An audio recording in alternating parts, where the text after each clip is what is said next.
बोलिए बाबा अमरनाथ बर्फानी जी महाराज की जय। आज हम आपको बताएंगे कि जो भी सच्चे मन से, सच्ची श्रद्धा से, विश्वास के साथ भगवान के चरणों में प्रार्थना करते हैं तो भगवान कैसे चमत्कार दिखाते हैं और कैसे उसकी प्रार्थना को स्वीकार करते हैं। तो हम आज आपको एक कहानी के माध्यम से यह चीज बताएंगे कि एक राजा जी थे, वह बहुत दयालु थे और उनकी जो दिनचर्या है वह भगवान के मंदिर से प्रारंभ होती थी। कुछ भी करते लेकिन वो प्रतिदिन सबसे पहले स्नान इत्यादि कर कर भगवान के मंदिर में जाते थे प्रार्थना करने के लिए, फिर उसके बाद अपना राजपाट चलाते थे। तो एक दिन वह मंदिर जा रहे थे, मंदिर में गए, वहां उन्होंने भगवान के आगे प्रार्थना की और प्रार्थना करके वो कुछ देर मंदिर की सीढ़ियों पर बैठते थे एक सुकून पाने के लिए, क्योंकि सच्चा सुकून जो है, शांति जो है, वो हमें भगवान के दरबार पे ही मिलती है।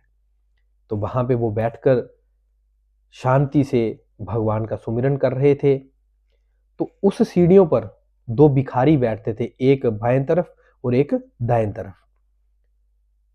और जो दाएं तरफ वाला भिखारी था वह भगवान से बोल रहा था, वह प्रतिदिन भगवान से ही बोलता था कि हे प्रभु, आपने इस राजन को इतना धन धान्य से परिपूर्ण किया है, तो आप कृपया करके मेरे पे भी थोड़ी सी कृपा करें।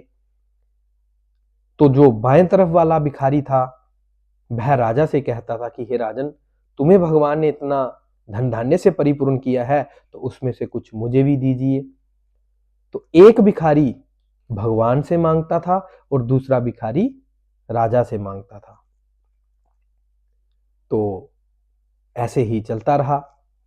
एक दिन राजा ने जब अपने प्रार्थना करके महल को आए तो उन्होंने अपने मंत्री को बुलाया और मंत्री से पूछा कि हे मंत्री, मैं आपसे ये पूछता हूं कि जब भी मैं मंदिर जाता हूं, मंदिर की सीढ़ियों पे बैठता हूं, तो मेरे दोनों तरफ भिखारी बैठे होते हैं। तो एक जो है वो भगवान से मांगता है और दूसरा जो है वो मेरे से मांगता है, तो मुझे उनकी मदद करनी चाहिए। तो मंत्री ने कहा कि हे राजन, आप जो हैं, जो दाएं तरफ भिखारी बैठा है, जो भगवान से मांगता है, उसको तो भगवान दे ही देंगे, परंतु जो बाएं तरफ बैठा भिखारी है, जो आपसे मांगता है, आप उसकी मदद करें। तो राजन ने कहा कि मंत्री जी, हमें क्या करना चाहिए? तो मंत्री जी ने कहा कि हे राजन, आप एक काम करिए, आप एक स्वादिष्ट खीर बनाइए और उस खीर में आप सोने की मुद्राएं, सोने के सिक्के डाल दीजिए और वो कटोरा जो खीर का है वो आप मंदिर में ले जाकर जो भिखारी आपसे मांगता है आप उसको दे दीजिए। जो बाएं तरफ आपके भिखारी बैठता है, जो आपसे मांगता है, आप उसको दे दीजिए और जब वो खीर पिएगा, खीर पीने के बाद उसको सोने की मुद्राएं मिलेगी और वो धनवान हो जाएगा, उसकी मदद भी हो जाएगी। तो राजन ने कहा ये बात आपने बहुत अच्छी कही मंत्री जी। तो उन्होंने कहा अभी आप इस खीर को बनाइए, स्वादिष्ट खीर बनवाइए। तो मंत्री जी ने जो भोजनालय में भंडारी जी थे उनको कहा, उन्होंने बहुत ही बढ़िया खीर बनाई, उसमें बहुत सारा मेवा डालकर स्वादिष्ट खीर बनाई। और पूर्णिमा का दिन था तो राजा ने मंत्री को बुलाया कि ये खीर अब इस कटोरे में डालकर इसके बीच सोने की कुछ मुद्राएं डाल दो, सिक्के डाल दो और वो उस भिखारी को दे आओ। तो मंत्री जी ने कहा ठीक है राजन। तो मंत्री जी ने वो कटोरा लिया, उसमें सोने के सिक्के डाले और वो खीर का कटोरा ले जाकर जो बाएं तरफ भिखारी जो राजा से मांगता था उसको जाकर दे दिया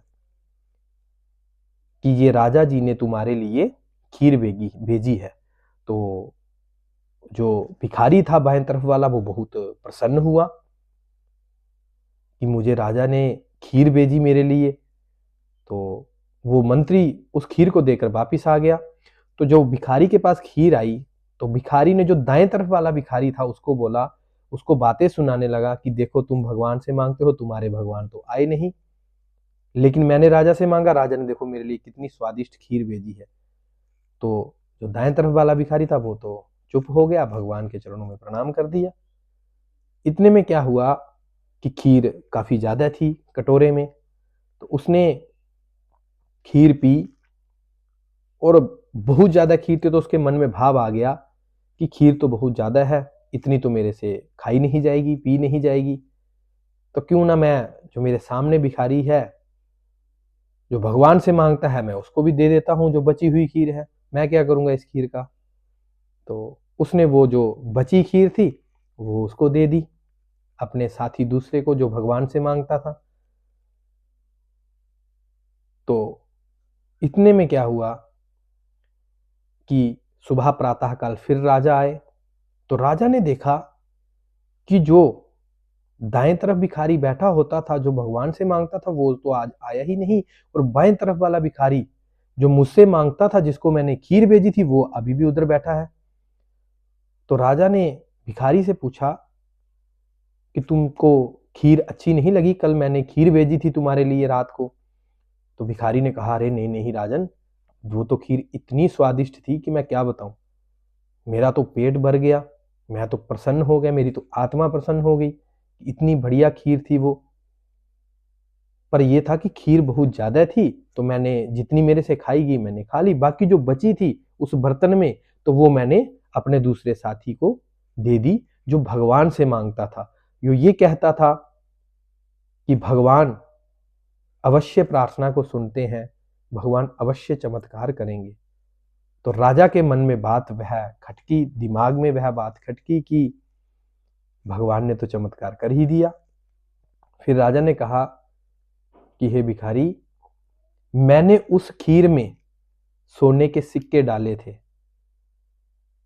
कि तुम जब खीर पियोगे, खीर खत्म हो जाएगी तो नीचे तुम्हें सिक्के मिलेंगे और सिक्के तुम बेच के जो है धनवान बन जाओगे।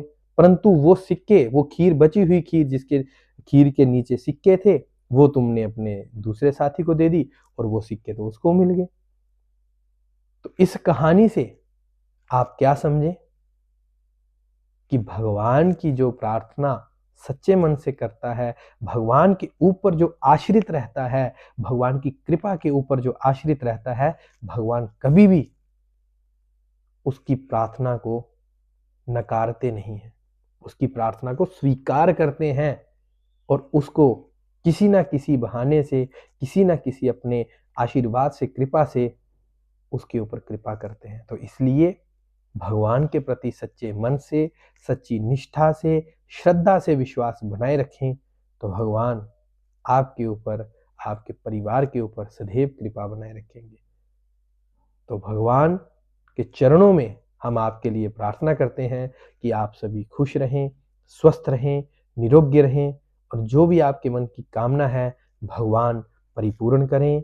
नमः पार्वती पते हर हर हर महादेव शिव शंभू।